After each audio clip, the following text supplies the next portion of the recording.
Welcome to math की यात्रा online में स्वागत है। दोस्त आइए मैं अगले पार्ट की ओर ले चलता हूं। देखिए इस सवाल का आंसर देना है।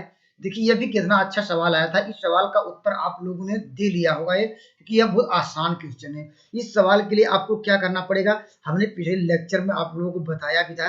दोस्त पहले यहाँ पर ये log d अपॉन ds निकालना जानते हैं, लेकिन यहाँ पर जो वैल्यू निकालनी किसकी है, ये वैल्यू निकालनी है दोस्त। यहाँ पर dy अपॉन dx होगा, तो dy अपॉन dx बराबर क्वेश्चन मार्क ये पूछ रहा है यहाँ पर। देन कह रहा है dy अपॉन dx क्या होगा, इसते हैं हम log क्या है यहाँ पर ex के वाले फॉर्म बनाएंगे। अब इसको कैसे लिख सकते हैं, देखिए लिख सकते हैं log, यहाँ पर देखिए e लगा दिए हैं, यहाँ पर क्या हो जाएगा, यहाँ पर देखिए sin x है। अब यहाँ पर क्या sin x आ गया, नीचे लिख सकते हैं यहाँ पर log, देखिए नीचे ला दिए हैं, यहाँ पर क्या आ जाएगा, यहाँ पर क्या है, यहाँ पर e, और यहाँ पर पहले से अंडर डी था। अब जानते हैं इसका मतलब क्या होता है दोस्त, इसका निकालना है डी अपॉन डी एक्स। अब जानते हैं क्या, यहाँ पर अगर कोई पावर 1/2 है, इसको हटा के 1/2 सकते हैं, और लाग में 1/2 पहले सकते हैं, तो 2 ऊपर आ जाएगा। देखिए थोड़ा ध्यान से, अब मैं डायरेक्टली कर दिया हूँ। अब देखिए इसका, अब इसका तो ये जानते हैं डी अपॉन डी एक्स निकालना, इसका डी अपॉन डी एक्स क्या हो जाएगा, यहाँ पर लाग क्या होता, क्या होगा, 1 अपान क्या होगा, लाग साइन एक्स हो जाएगा, 1 अपान साइन एक्स हुआ। अभी किसका नहीं हुआ, अभी का साइन एक्स का नहीं हुआ, D upon D x cos x हो जाएगा। तो सवाल का आंसर क्या मिल जाएगा, यहाँ पर ये थर्ड मिल जाएगा। आइए मैं अगले सवाल की ओर ले चलता हूँ। इस सवाल का उत्तर दीजिए यहाँ पर दोस्त। इस सवाल के लिए आप देखिए क्या करेंगे, करा कि इसकी से डिवाइड करा, डिवीजन किससे करना है, बाई एक्स माइनस 3 आप लोग जानते हैं। और उसका कहा कि रिमाइंडर क्या 21 आपको दिया गया, उसका रिमाइंडर कितना 21। अगर दोस्त यहाँ पर कर, अगर इसमें ये जो हमारा फंक्शन अगर यहाँ पर जो दिया गया एफ एक्स इक्वल टू लिखना चाहते हैं एक्स क्यूब प्लस क्या है यहाँ पर 2x² प्लस के एक्स प्लस क्या है 3, अगर दोस्त ये 21 इसमें सब्ट्रैक्ट कर दिया जाए तो रिमाइंडर क्या आएगा, जो फंक्शन का रिमाइंडर क्या होगा, यहाँ पर क्या कर देंगे, यह रिमाइंडर का क्या होगा, अब रिमाइंडर 0 आएगा, यहाँ पर रिमाइंडर क्या मिलेगा, 0 मिलेगा। तो यहाँ पर पूरा फंक्शन इतना मिल जाएगा, यहाँ पर पूरा फंक्शन हो गया। और उसका रूट्स कौन क्या दिया गया है, x इक्वल टू 3 इसका रूट्स है, क्योंकि उसको डिवाइड कर रहा है। तो x बराबर आप 3 पुट कर दीजिए, यहाँ पर f अब 3 इक्वल टू 0 होना चाहिए। तो रखिए, तो कितना हो जाएगा, x इक्वल टू 3 रखेंगे, आपको 27 मिल जाएगा। यहाँ पर कितना हो जाएगा, 3 त्रिका 9 दूनी 18 मिल जाएगा। यहाँ पर प्लस क्या होगा 3 की हो जाएगा, यहाँ पर प्लस 3 माइनस 21।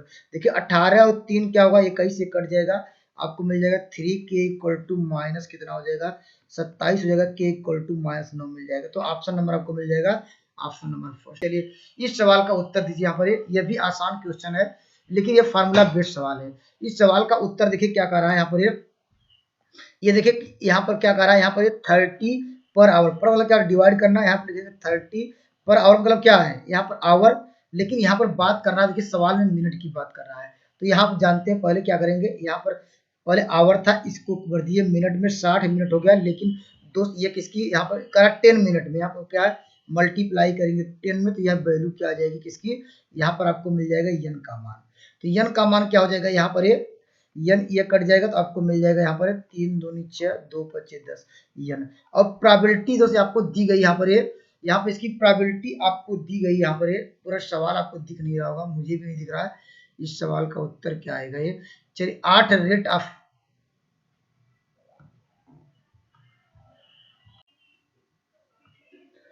दोस्तों इस सवाल का उत्तर बहुत आसान है, लेकिन आपको फार्मूला याद रखना पड़ेगा पॉइजन डिस्ट्रीब्यूशन का। पॉइजन डिस्ट्रीब्यूशन का ई के पावर क्या होता है, माइनस लैम्डा होता है, और लैम्डा के पावर आर बाई क्या होता है, आर फैक्टोरियल। ये क्या होता है पॉइजन डिस्ट्रीब्यूशन, इसको नोट डाउन कर लीजिए। यहाँ पर क्या लैम्डा क्या है दोस्त, यहाँ पर मीन निकालना है, मीन। मीन के लिए दोस्त हमने बताया था एन पी, अर्थात यहाँ पर क्या है लैम्डा का जो वैल्यू है, यहाँ पर दोस्त क्या होता है, यहाँ पर एनपी निकालने का बेस्ट कॉन्सेप्ट क्या, देखिए यहाँ पर ये दिया है 30 दिया है 30, यहाँ देखिए प्रति मतलब क्या डिवाइड करना, आवर, और मतलब क्या है यहाँ पर, और मतलब क्या है, लेकिन सवाल पूछ रहा है देखिए 10 मिनट, यहाँ पर देखिए बात कर रहा है मिनट की, यहाँ 10 मिनट में। तो दोस्त इसको आवर को आपको क्या करना, इसमें बदलना पड़ेगा मिनट्स में, क्योंकि मिनट की बात कर रहा है। अब कर रहा है 10 मिनट में 10 का मल्टीप्लाई कर दीजिए, ये इसकी लैम्डा की वैल्यू आ गई। तो यहाँ से क्या होगा, यहाँ से 30 दूनी 60 हुआ, 2 25 10 हुआ, अर्थात लैम्डा की वैल्यू 5 आई। तो आप ऑप्शन सी जा सकते हैं। देखिए यहाँ ई के पावर क्या होना चाहिए, ई के पावर 5 आना चाहिए। अगर मान लीजिए आर की वैल्यू नहीं निकालना चाहते हैं, तो यहाँ पर ई के पावर -5 कहाँ दिया है, और इंटू 5 के पावर आर जो भी आर हो, तो ई के पावर 5, देखिए ई के पावर 5 इसमें देखिए दिख रहा है, लेकिन देखिए ऑप्शन नंबर फर्स्ट देखिए ई के पावर 5 है, जो यहाँ है वही यहाँ भी दिख रहा है, लेकिन ये वाला क्यों नहीं होगा? देखिए ई के पावर 5, 5 के पावर 4 होना चाहिए, तो यहाँ पर है आर, और यहाँ पर कहा एग्जैक्टली 4, देखिए यहाँ पर कहा एग्जैक्टली 4, तो आर की वैल्यू क्या हो जाएगी? आर की वैल्यू यहाँ पर क्या रखेंगे? 4, तो यहाँ पर रख देंगे, तो आंसर क्या होगा? ई के पावर -5 और 5 के पावर 4 अपान क्या होगा? 4 फैक्टोरियल हो जाएगा। तो फार्मूला बेस्ड सवाल था, ये कर लिए होंगे ऑप्शन नंबर फर्स्ट। आइए मैं अगले सवाल की ओर लेकर चलता हूँ। चलिए इस सवाल का उत्तर दीजिए। यहाँ पर इस सवाल के लिए दोस्त यहाँ पर ये कौन सा है? ये पॉइजन डिस्ट्रीब्यूशन से संबंधित है कि यहाँ पर बाइनोमियल डिस्ट्रीब्यूशन से संबंधित है। आप जो ये गूगल पे सर्च कर लीजिएगा ये, तो मैं इसका सॉल्यूशन, तो मुझे लग रहा है कि इसका आंसर आना चाहिए बाइनोमियल डिस्ट्रीब्यूशन, तो आप देख लीजिएगा इस सवाल का उत्तर। चलिए इस सवाल का उत्तर दीजिए। यहाँ पर ये भी आसान है। इस सवाल के दोस्त के लिए क्या करेंगे? देखिए यहाँ दो ट्रायंगल्स की बात कर रहा है। एक ट्रायंगल्स हम बना लेते हैं यहाँ पर आपको दिखाने के लिए। चलिए यहाँ पर दो ट्रायंगल्स इस तरह बना लेते हैं। चलिए यहाँ पर क्या बनाएंगे? यहाँ डी, यहाँ पर क्या है? ई क्या है? यहाँ पर ये दो ट्रायंगल्स है। एक ट्रायंगल्स की और बात कर रहा है, यहाँ पर दो ट्रायंगल्स की बात कर रहा है। अब यहाँ पर लेकिन आपको ध्यान देना पड़ेगा, देखिए दो ट्रायंगल्स की, लेकिन यहाँ पर आगे अब इसका भी नाम नहीं देते हैं। यहाँ पर कह रहा है जो एंगल डी होगा, ये जो एंगल डी होगा, तो यहाँ जो एंगल डी आएगा वह एंगल आर होगा, तो क्यू को ही ऊपर मानते हैं क्योंकि ये पैरेलल कंपेयर करने में आसानी होगी। ये क्या है दोस्त? यहाँ पर ये एंगल क्या है? यहाँ क्यू है, ये तो आपस में बराबर है। जो एंगल ये आएगा यहाँ पर ये एंगल सेम आएगा, ठीक है। अब यहाँ देखिए जो एंगल आर होगा, जो एंगल आर है वह ई के बराबर है। इसका मतलब जो एंगल आर है तो हम ई को यहाँ पर मानेंगे, तो दोस्त यहाँ पर आपको आर लेना पड़ेगा क्योंकि इसके इक्वल ही कर लीजिए। यहाँ पर क्या होगा? ये क्या होगा?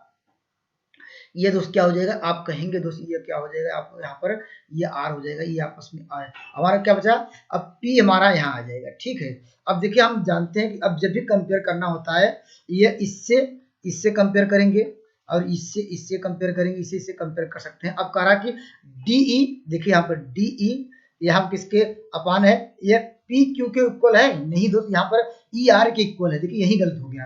कह रहा डीई तो ठीक है, यहाँ पर डीई की वैल्यू किसके? ये कह रहा है क्यू पी क्यू के बराबर। नहीं दोस्त, यहाँ पर क्यू आर के बराबर होना चाहिए, तो पहला ही आंसर क्या है? यहाँ पर गलत हो जाएगा। तो ये कह रहा है कौन सा? Not true. थोड़ा ध्यान दीजिएगा, ये नॉट ट्रू, तो ऑप्शन नंबर ही फर्स्ट ही गलत हो जाएगा। और दूसरा क्यों नहीं हुआ? दूसरा हो सकता है, देखिए डीई, देखिए कहाँ डीई है, अब डीई क्या है? क्यू आर के देखिए बराबर है, और डी एफ है, डी कहाँ? ये ले लीजिए, और देखिए पी क्यू के बराबर सही कर रहा है। यहाँ पर इस प्रकार सब सही है, तो यहाँ पर आप चेक कर लीजिएगा। लेकिन यहाँ पर जब मुझे गलती पता चल गई तो ऑप्शन नंबर फर्स्ट है। तो thank you for watching math की यात्रा ऑनलाइन।